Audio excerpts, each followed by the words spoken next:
What's up guys, it's Tyler. Welcome to my channel, or welcome back to my channel if you're new here. Today I'm going to be going over what it's like to either live with BPD or what it's like to live with somebody with BPD. If you don't know what BPD is, it stands for borderline personality disorder. And I'm going to be going over statistics, I'm going to be going over, I guess you could call them symptoms, and I'm going to be going over what you can do to actually help people with it. As a disclaimer, this is not meant for self-diagnosis. You cannot diagnose yourself with a mental illness. Do not attempt to do so. Those quizzes online that are like, oh, do you have this, do you have that? Go to a psychiatrist, go to a psychologist, go to a therapist, go where you can actually get a professional diagnosis. Do not diagnose yourself. That is not what this is meant for. With that being said, let's just get right into the video. BPD affects 1.4% of the population, which doesn't seem like that much when you think about 1.4%. But I'm going to round down and say there are 7 billion people on the planet. 1.4% of that means 98 million people are suffering with BPD. 8 out of 10 of those people will attempt suicide at least one point in their life, which totals up to about 78,400,000 people. And this is going by in your lifetime. This is not in 1 year. This is not whatever. This is judging by the fact that you live for about 75 to 80 years. Out of the people living with BPD, 1/10 of them will successfully commit suicide, meaning about 980,000 of those. Every year, globally, 1 million people will commit suicide. Out of those, about 12,250 will be suffering from BPD. What that means is there are 33 successful suicides every day from people living with BPD. 50% of the people struggling with borderline personality disorder have a history or currently abuse drugs. As for the symptoms of BPD, or basically what people suffering with it have to deal with, people with BPD often self-harm. They often have chronic boredom. I definitely have that one. If I don't keep myself entertained, if I don't have anything to do, I get major dysphoria. I don't know what to do with myself, and honestly, it's miserable. One of the first signs of people growing up with BPD is separation anxiety. That could be from your mom, that could be from your dad, whoever you live with. That's one of the first symptoms. Kind of going right along with that, one of the other ones is fear of abandonment. This can lead to cutting off relationships out of fear that the other person is going to cut you out. This can lead to really hard struggles in relationships because you have this intense fear that your significant other is going to leave you, and so you just kind of break it off, and that way you don't have to deal with the pain from either the breakup, from a friend leaving you, from a friend not wanting to be friends with you anymore, whatever the case is. It could be your parents, it could be whatever. Another huge one is impulsivity.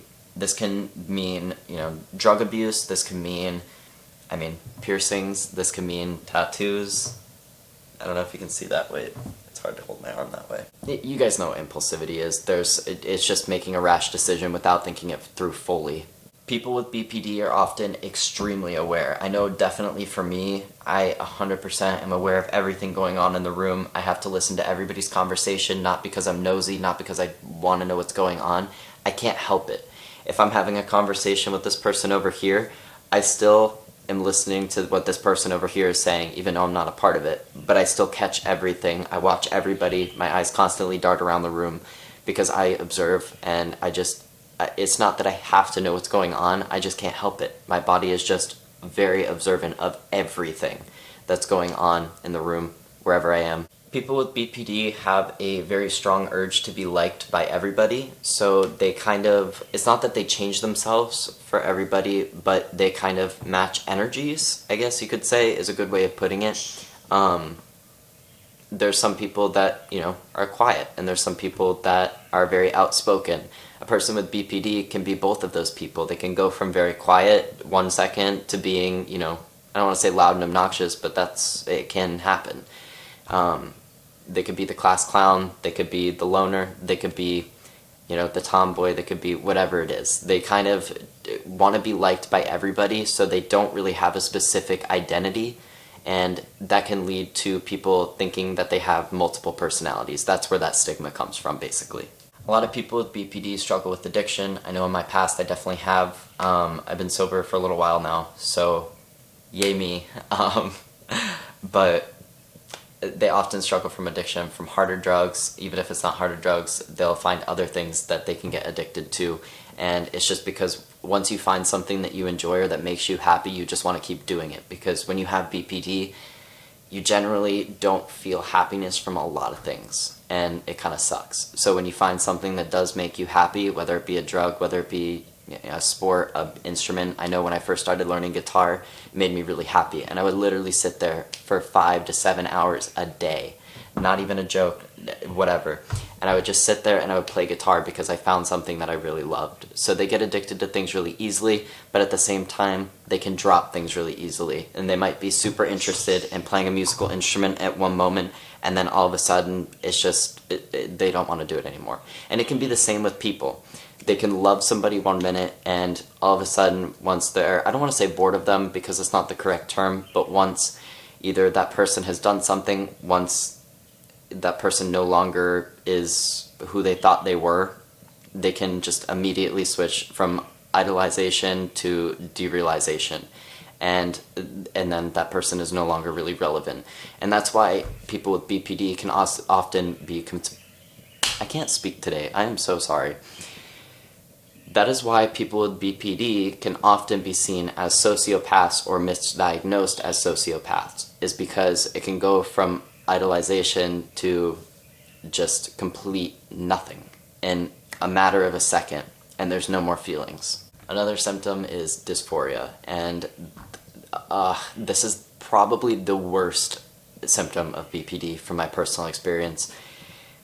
It sucks because there's depression where you don't really find joy in anything and you feel kind of numb, but then there's dysphoria where it's not that everything is painful, but everything is mentally painful, not physically.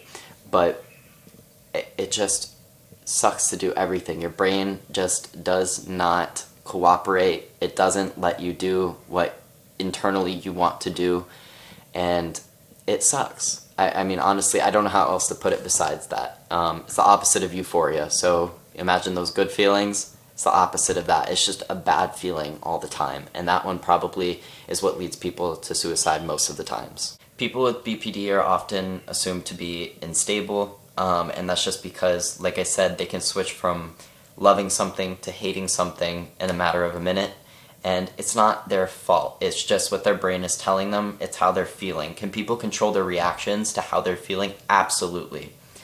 But for those, first few minutes, for those whatever, they can't help what their brain is telling them. They can't help what chemicals are being released. There's not enough dopamine, there's not enough serotonin, whatever you want to say.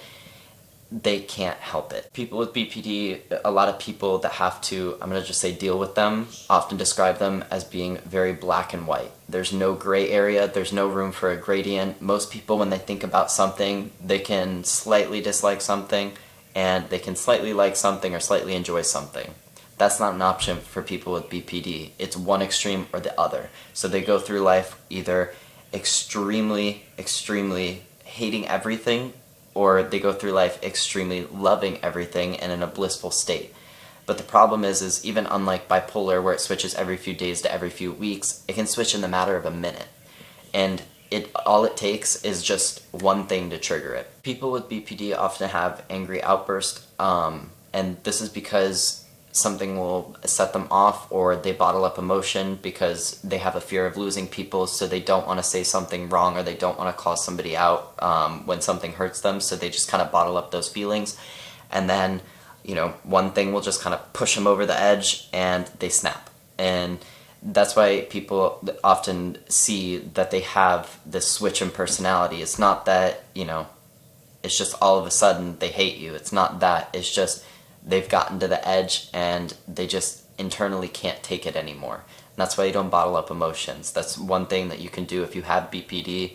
Don't bottle up your emotions. That'll help a lot with, I don't want to say mood swings, but the angry outbursts. They can have rapid changes in opinions, so if they find out, one new little piece of information, they could go from hating something to all of a sudden loving it. Or they could go from loving something, they find something out about it, and all of a sudden they hate it, they don't want it anymore, it's irrelevant now. And like I said, that's why it can be confused with a sociopath, is because they can just go from loving something to hating it, and people think, oh my gosh, do they even have emotions? Now, what can you do to help people with BPD? There really isn't a lot that you can do. but there are some steps that you can take to help either reduce the outburst, that you can take to help somebody struggling with it in their own mental state. But the first thing you gotta do is help yourself. Because if you come to the table with, you know, I hate saying this. If you come to the table with bad energy, if you come to the table and you're already angry, or you call them out and whatever, they're not going to respond well to it. And it's not because they don't want to respond well, they just can't control the emotions that they feel inside. Because like I said earlier, they feel everything to the extreme.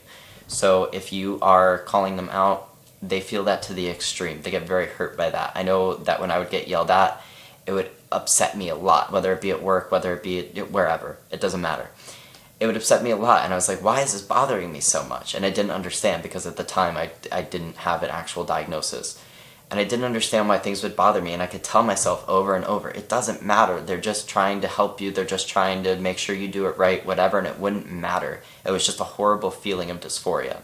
And that's why people often say they have to tiptoe around people with it, is because they'll blow up, and it's not their fault, it's just how they feel. So when I say help yourself first, what I mean is that you just have to make sure that when you're trying to either call them out, when you're trying to help them, you just have to come with a loving energy. And that way they don't feel the need to blow up, they don't feel the need to have this extreme dysphoria. Not that it's their choice, but they won't feel that as much. I already went over all the symptoms, so if you can recognize those signs in somebody, I'm not saying to diagnose somebody. What I'm saying is, if you know they have it and you can recognize the signs that I just listed a little bit earlier in the video, that'll help a lot, because you can realize that that's not the true them talking, that's the BPD talking.